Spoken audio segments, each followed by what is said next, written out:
لہجے سے تو مجھے یہی پتہ چل رہا ہے کہ ہم سب اپوزیشن ہے اور کون سی حکومت کے خلاف ہم اسپیچز کر رہے ہیں. یہ سوال یہ پیدا ہوتا ہے جناب اسپیکر صاحب، آج جن حالات کا ہم مقابلہ کر رہے ہیں یا اس ملک میں جو واقعات رونما ہو رہے ہیں، شاید چند لوگوں کے لیے یہ انوکھی اور نئی چیزیں ہوں، لیکن سوچنے اور سمجھنے کی بات یہ ہے کہ یہ حالات اس نیچ تک پہنچے کیسے؟ اچانک تو طوفان تو آ کھڑا نہیں ہوا. نیچرل جو ڈیزاسٹر آتے ہیں ان کا بھی لوگوں کو اگر پتہ چلے اس کے لیے تیاری کرتے ہیں. ارتھ کوئک کا تو پتہ نہیں چلتا. آج کل تو ماڈرن زمانے میں سونامی بھی آتی ہے. یہ سونامی نہیں جو آج کل چل رہی ہے، جو قدرتی سونامیاں ہیں، وہ جب آتی ہیں تو پہلے ہی پتہ چل جاتا، پھر اس کو مختلف نام دیے جاتے ہیں. لیکن یہ جو واقعات ہوئے ہیں، کیا یہ ایک دن کی پیداوار ہے؟ یہ تو کئی ڈیکیڈ سے چلی آ رہی ہیں، اور ابھی صرف ہم سب سر پہ ہاتھ رکھ کر یہی گانا گا رہے ہیں کہ یہ کیا ہوا، یہ کیسے ہوا اور یہ کب ہوا.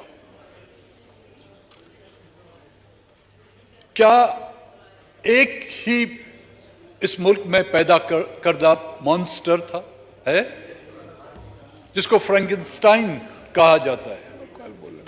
جب سے پاکستان وجود میں آیا ہے، مختلف اقسام کے فرینکنسٹائن پیدا کیے گئے، مختلف اقسام کے ازدیا پیدا کیے گئے، وقت ضرورت ان کو استعمال کیا گیا. جب وہ اپنی حد سے تجاوز کر گئے تو پھر کبھی ان کی دم پر پیر رکھ دیا گیا، یا تو کبھی ان کے سر پر جو ہے پیر رکھ دیا گیا. اور کئی ایسے مانسٹر جو ہیں وہ بنا دیے گئے.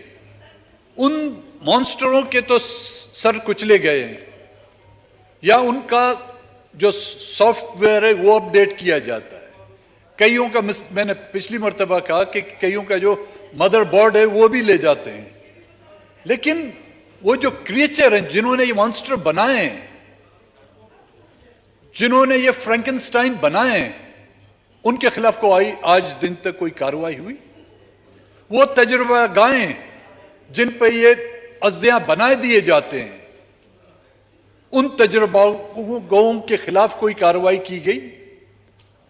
ان تجربہ گاہوں کے ڈاکٹر جس نے فرینکنسٹائن بنایا تھا، ڈاکٹر والڈمین، یہاں پہ تو کئی آپ کو والڈمین ملیں گے، ڈاکٹر والڈمین ملیں گے. ہر ادوار میں آپ کو ایک ڈاکٹر والڈمین ملے گا. وہ وردی میں بھی ہوں گے، وہ شیروانی میں بھی ہوں گے، وہ ججوں کی کرسیوں پہ بھی بیٹھے ہوں گے اور ہمارے اور آپ کے دروازوں پر بھی بیٹھے ہوں گے. آج کے یہ حالات کسی کے ذمہ دار کوئی ایک فرد نہیں، صرف ایک ادارہ نہیں، ہم سب اس کے ذمہ دار ہیں. پارلیمنٹ اس کا ذمہ دار ہے، جوڈیشری اس کی ذمہ دار ہے، بیوروکریسی اس کی ذمہ دار ہے، اسٹیبلشمنٹ اس کی ذمہ دار ہے. اگر یہ اپنے فرائض خوش اسلوبی سے انجام دیتے، ایک دوسرے کی ٹانگ نہ کھینچتے، ایک دوسرے کے معاملات میں مداخلت نہیں کرتے، تو شاید آج ملک اس نیچ پر نہیں پہنچتا. جناب اسپیکر صاحب، آج کے حالات کو دیکھ کر میں یہ تو نہیں کہوں کہ مجھے خوشی ہو رہی ہے، لیکن ہنسنا تو ہمارا بھی حق بنتا ہے. آج ہمیں ہنسی آتی ہے ان حالات کو دیکھ کر کہ جن حالات کا تذکرہ، جن حالات کی نشاندہی آج سے 50-60 سال پہلے ہم لوگ جب کرتے تھے تو آپ لوگ ہم پہ ہنستے تھے، ہم پہ تہمتیں لگاتے تھے، ہم کو غداروں کے لقبات دیتے تھے. جب ہم وہاں پر بیٹھے ہوئے تھے جناب اسپیکر صاحب، میں نے کہا تھا غداروں کی تعداد گنتے جائیں. مردم شماری میں آج کی اس مردم شماری جو 2023 کی مردم شماری میں جو پاکستان کی آبادی، کئی صوبوں کی آبادی جو ہے کئی 100% بڑھ رہی ہے، آپ کے غداروں کی بھی تعداد ماشاءاللہ اتنی بڑھتی جا رہی ہے، چشم بدور نظر نہ لگے۔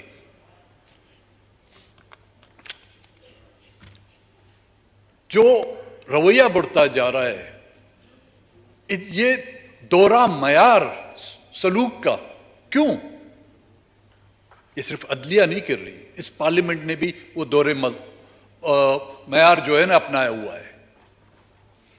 1960s میں نواب نوروز خان اور اس کے دوستوں کو قرآن شریف کا واسطہ دے کر پہاڑوں سے اتارا گیا۔ کسی جج نے، کسی پارلیمنٹیرین نے، کسی پولیٹیشین نے، کسی صدر نے، کسی وزیر اعظم نے ان کو یہ کہہ کر نہیں پکارا گڈ ٹو سی یو یا وش یو گڈ لک، کسی نے نہیں بولا۔ پھانسی تک چڑھایا دیا گیا ان کو جو قرآن شریف کا واسطہ دیا تھا۔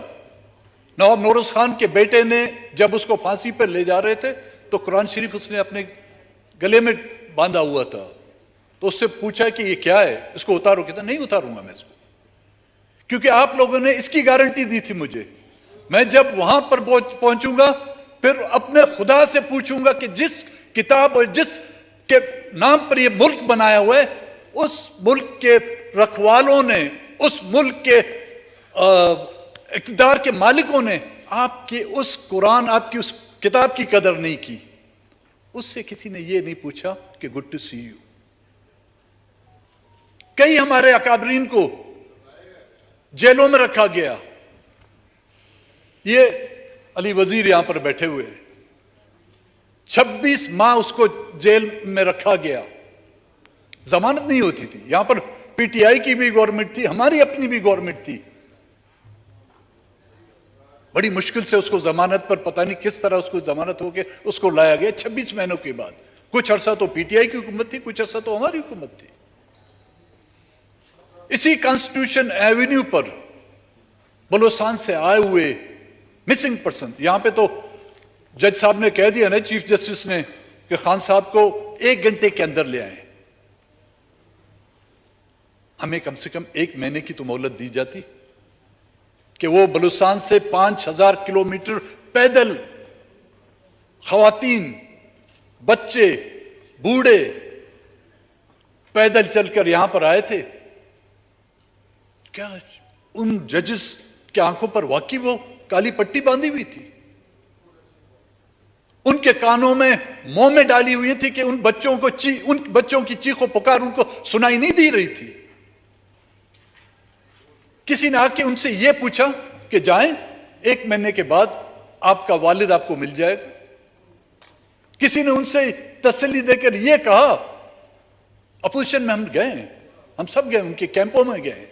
جب حکومت میں ہم آتے ہیں ہمیں صرف اپنے ایشوز یاد ہوتے ہیں، ہمیں اپنی حکومت کو کس طرح بچانا ہے، ہمیں صرف یہ یاد آتے ہیں۔ 10 سالوں سے جو لوگ غائب ہیں ان سے صرف یہ کہا جائے کہ جی آپ 10 سال اور انتظار کریں۔ یہی ججز صاحبان، چاہے وہ سپریم کورٹ کی اعلیٰ عدالت کے ججز ہوں، چاہے ہائی کورٹ کے ججز ہوں، چاہے لوور کورٹس کے ججز ہوں، کسی نے ان کو جا کے اس بات کی تسلی نہیں دی کہ 1 مہینے کے بعد آ جائیں، آپ کا والد، آپ کا بیٹا، آپ کا بھائی واپس آپ کے مل جائے گا۔ یہ دورہ معیار، میں یہ نہیں کہتا کہ یہ جو فسادات ہوئے اس میں خدا نہ خواستہ کسی کو اختیار دیا جاتا کہ جا کے وہاں پر گولیاں چلاتے، میں یہ نہیں کہوں گا، لیکن ہمارا قصور کیا ہے؟ ہمیں تو گولیوں سے زیادہ ہمیں چھلنی کیا جا رہا ہے۔ آپ کے جیٹ طیارے ہم پر استعمال ہو رہے ہیں۔ میں یہ نہیں کہوں گا کہ لاہور کے شہر میں جو ہے جیٹ طیاروں سے بمباری کی جائے، وہاں پر تو آپ ایئر گن جو ہے نا، ایئر گن جس کو ہوا بھری جاتی ہے، وہ بھی چلاتے ہوئے آپ احتیاط کرتے ہیں کہ جی یہ ساڈا بھائی ہے۔ ہاں وہ آپ کی بھائی ہے یار، ہمیں تو ستیلا تو سمجھو، ہمیں تو ستیلا بھی نہیں سمجھتے۔ وہاں پہ ہر ہتھیار جو ہوتا ہے وہ آپ لوگ استعمال کرتے ہیں، ہر نئی ٹیکنیک کا تجربہ جو ہے وہ ہم پر کرتے ہیں۔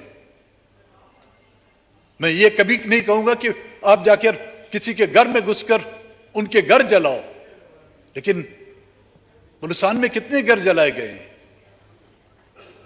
عالیشان محل نہیں ہمارے گرم دھوپ سے چھاؤں میں بیٹھنے کے لیے جھونپڑیوں کو تک نہیں بخشا گیا. ہمارے کچے مکانات تک نہیں بخشے گئے.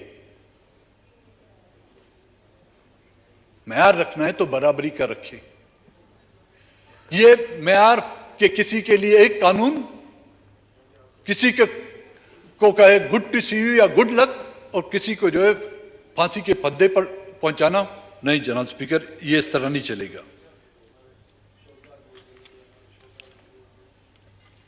سندھ میں، کراچی میں، بحریہ ٹاؤن میں سندھ کے قوم پرستوں نے احتجاج کیا. احتجاج جائز تھا یا ناجائز تھا، زمینوں کا مسئلہ تھا، اس کے خلاف انہوں نے احتجاج کیا. گرفتاریاں ہوئیں، لاٹھی چارج ہوا.